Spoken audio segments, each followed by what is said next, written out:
Hello everyone, here we are again with the 8 parts of speech, part 2.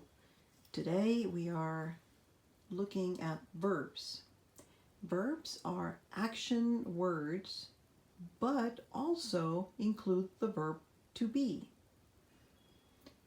Verbs and all their forms are part of this. So the forms are the present tense, the past tense, the future tense, etc.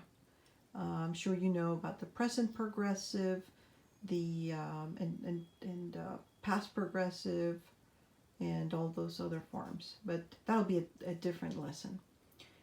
We also have the infinitive or base form of a verb, which includes the word to in front of it, in front of the verb. So, for example, it would be to act, to talk, to run, to go. That would be the infinitive or base form of the verb. Now, verbs are split into regular verbs and irregular verbs. Regular verbs are those verbs that follow this pattern. When you take a verb, for example, the verb to act, when you put it in the past tense, it becomes acted. Also the past participle. For example, when you are using the present perfect and you say he has acted or he has never acted in a play before, then you only use the ed ending to convert the verb to the past tense. Same thing happens with verbs like this one. Talk becomes talked. I talk every day. Yesterday I talked. When you have the verb to dry in the present form, you would say I dry my clothes in the dryer, or I dry my clothes outside. And then you can also use the past tense and say dried. If you're using the present perfect, you can say I have never dried, or I have dried my clothes outside before, as an example. The verb to end is also a regular verb. End becomes ended. And then we have irregular verbs, like the verb to run. Notice how in the past tense, the verb changes from run to ran. Go becomes went in the past. And they also have irregular past participles. For example, go becomes went in the past tense, but then when you form the present perfect, the past participle of go is gone. You would say I have gone, or I have never gone.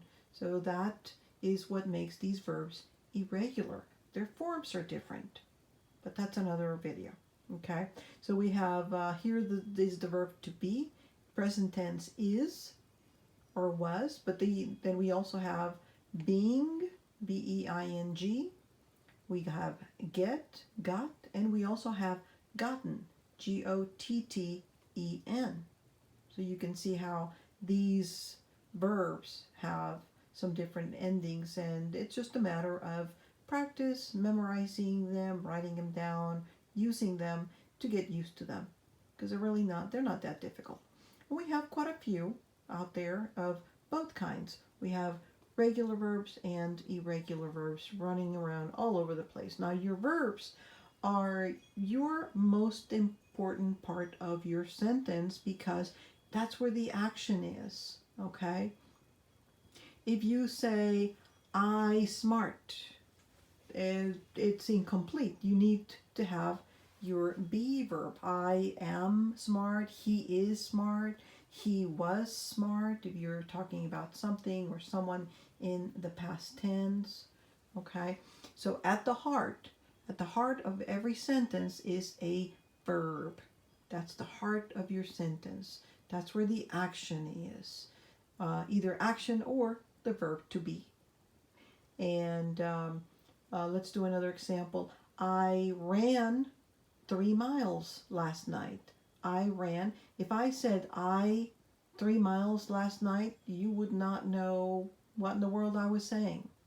But the moment you see ran or walked, then you would know what the action was. You would get a clear picture of what was going on. So, ladies and gentlemen, this is part 2 of your verbs, regular and irregular.